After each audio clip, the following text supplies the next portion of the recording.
الحمدللہ رب العالمین والصلاة والسلام علی رسولہ الکریم اما بعد فاعوذ باللہ من الشیطان الرجیم بسم اللہ الرحمن الرحیم وعن سعد بن ابی وقاص قال قال رسول اللہ صلی اللہ علیہ وسلم لا تقوم الساعة حتى يخرج قوم يأكلون بألسنتهم كما تأكل البقرة بألسنتها رواه احمد صدق اللہ و صدق رسولہ الکریم۔ عزیزان گرامی قدر، السلام علیکم ورحمۃ اللہ وبرکاتہ۔ حدیث پاک کا ترجمہ یوں ہے، روایت ہے حضرت سعد ابن ابی وقاص رضی اللہ تعالیٰ عنہ سے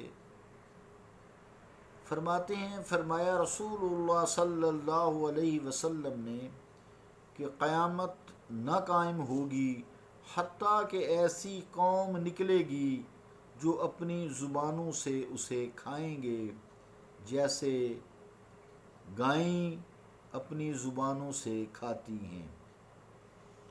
احمد۔ اللہ اور اس کے رسول کا قول سچا ہے جو بڑی عظمتوں والے ہیں۔ عزیزان گرامی قدر، اس حدیث پاک کے مخاطب وہ لوگ ہیں جو زبانوں کی کمائی کھاتے ہیں، یعنی گفتگو کی کمائی کھاتے ہیں، چاہے وہ شعر ہے یا نثر ہے یا اور کوئی مزاحیہ کام ہے، جیسے شادی بیاہ پہ مراثی آتے ہیں،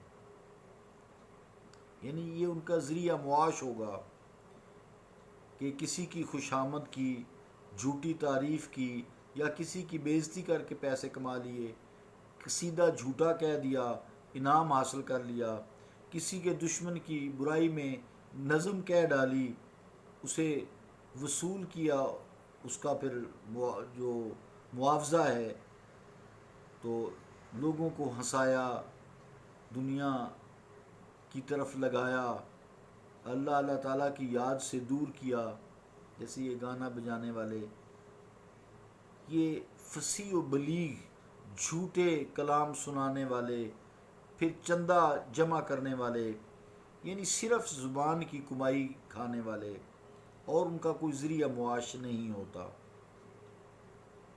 تو جیسا کہ جاہلیت کے شعراء کا دستور تھا وہی دوبارہ پھر ہو جائے گا۔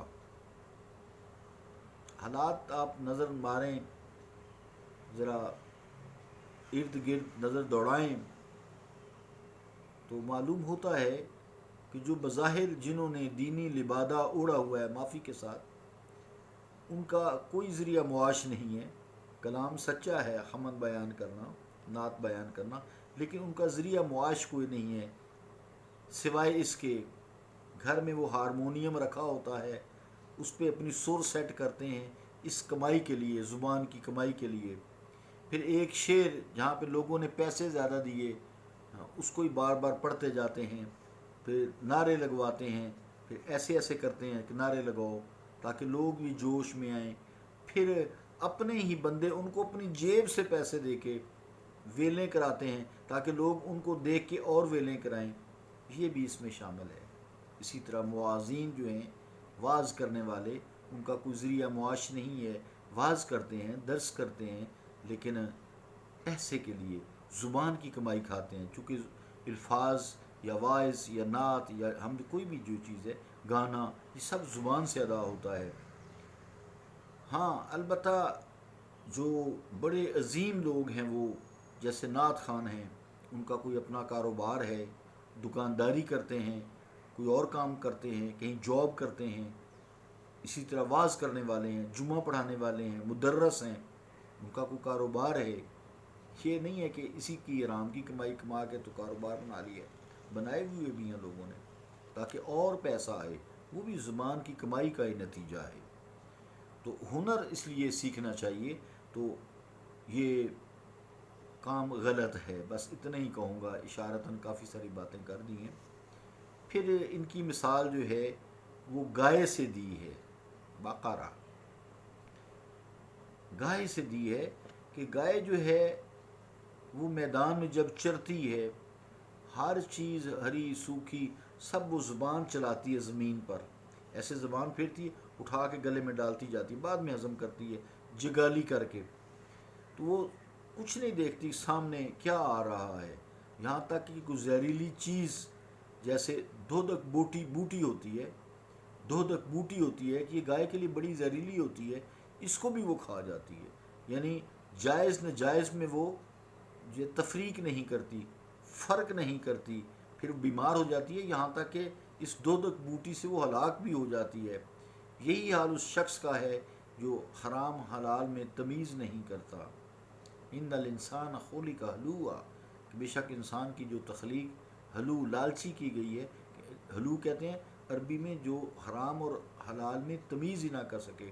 اس لیے قرآن مجید نے صاف کہہ دیا وَلَا تَشْتَرُوا بِآيَاتِي ثَمَنًا قَلِيلًا، اور میری آیتوں کو دام لے کر تھوڑے سے مت بیچا کرو. وَإِيَّايَ فَاتَّقُونِ، اور مجھ ہی سے ڈرو. سورہ بقرہ آگے بھی اس کی بہت ساری آیات ہیں، وقت نہیں ہے لیکن اچھا بھی نہیں لگتا کہ لوگوں کی زیادہ برائیوں کو اچھالا جائے.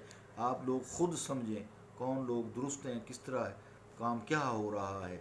تو اللہ تعالیٰ پھر لوگ پیسے دیتے ہیں تاکہ ان کو مزید استقامت ہو اس برائی میں. ان کو کہیں کام سیکھیں، کسی کو پیسے نہ دیں. پھر دیکھیں اگر وہ نعت شریف پڑھتا ہے یا خطاب کرتا ہے اس کا مالک اجر اس کو دے گا.